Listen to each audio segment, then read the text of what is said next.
राष्ट्रोन्नति के पथ पर नित्य प्रेरणा। एक दिन, एक पृष्ठ, एक विचार। श्री गुरुजी समग्र 12 खंडों का संक्षिप्त रूप भारतीय विचार साधना पुणे द्वारा प्रकाशित किया गया है। मैं डॉक्टर श्रीमती स्वाति सदानंद गौड़ बोले इन विचारों के एक पृष्ठ को प्रतिदिन वाचन के माध्यम से आप तक पहुंचाने का प्रयास कर रही हूं। यह प्रकाशित विचार हमें प्रतिदिन प्रेरणा देते रहेंगे।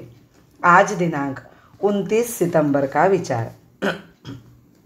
अनेकता में एकता, यही भारत की विशेषता। दृढ़ धारणा के अभाव में मन द्विधा रहता है, यह ले या वह ले, इस या उस मार्ग से जाए, ऐसी संभ्रमपूर्ण अवस्था रहती है। अन्यान्य विचार प्रणालियों के अभ्यास से यह अच्छा वह बुरा, इस प्रकार के तर्क पैदा होते हैं। परंतु भले बुरे की कोई भी कसौटी तो चाहिए, कोई तो गृहीत सिद्धांत चाहिए। ऐसे गृहीत सिद्धांत ही प्रथमतः दुनिया की भिन्न भिन्न विचार प्रणालियों ने सामने रखे तथा उनके आधार पर जीवन विषयक तत्वज्ञान का प्रासाद खड़ा किया। बड़ी मछली छोटी मछली को निगल जाती है, सबल दुर्बलों का विनाश करते हैं, यह उन्हें दुनिया में दिखाई दिया।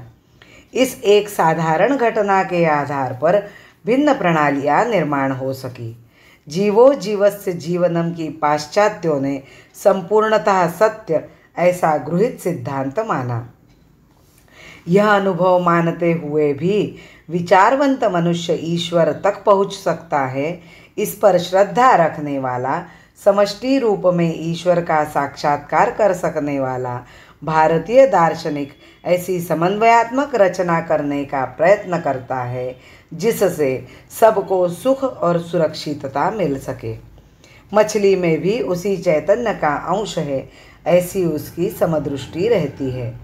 दुनिया के अन्य समाजों ने जीवो जीवस्य जीवनम की अनुभूति में से जीवन संघर्ष का सिद्धांत निकाला।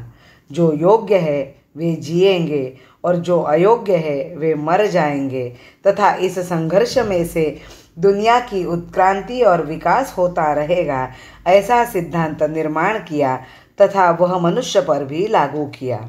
योग्यता और अयोग्यता, संपन्नता और असंपन्नता, इन गुणों के अनुसार वर्णभेद मानकर उस संघर्ष को ही मानव जीवन का आधार मानकर सर्वाइवल ऑफ द फिटेस्ट, जो सबल है वही टिकेगा, ऐसा जीवन का गृहीत सिद्धांत दुनिया को दिया।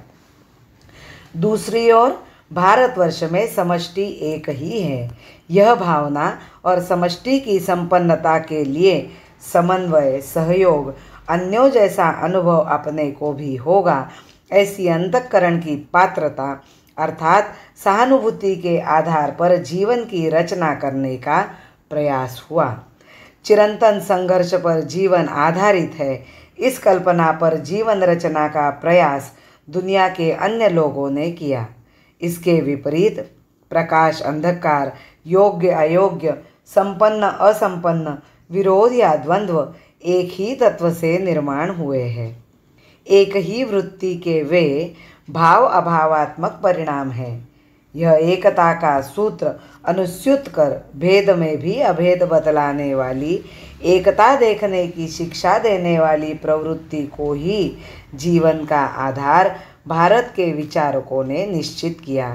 प्रकाश और अंधकार भिन्न लगते हो, परंतु पृथ्वी की गति वही है तथा उस गति में पृथ्वी सूर्य के सामने आती है तब प्रकाश मिलता है, दूर जाती है तब अंधकार होता है। अतः तथाकथित द्वंद्व, विरोध पर अधिष्ठित जीवन धारा एक ही है, ऐसा एकात्मता का अनुभव करने के लिए भारतीय जीवन प्रणाली ने सिखाया। एक लक्ष्य एक प्राण एक से हम जुटे हुए, एक लक्ष्य एक प्राण एक से हम जुटे हुए, एक भारती की अर्चना में हम लगे हुए, एक भारती की अर्चना में हम लगे हुए। भारत माता की जय। वंदे मातरम।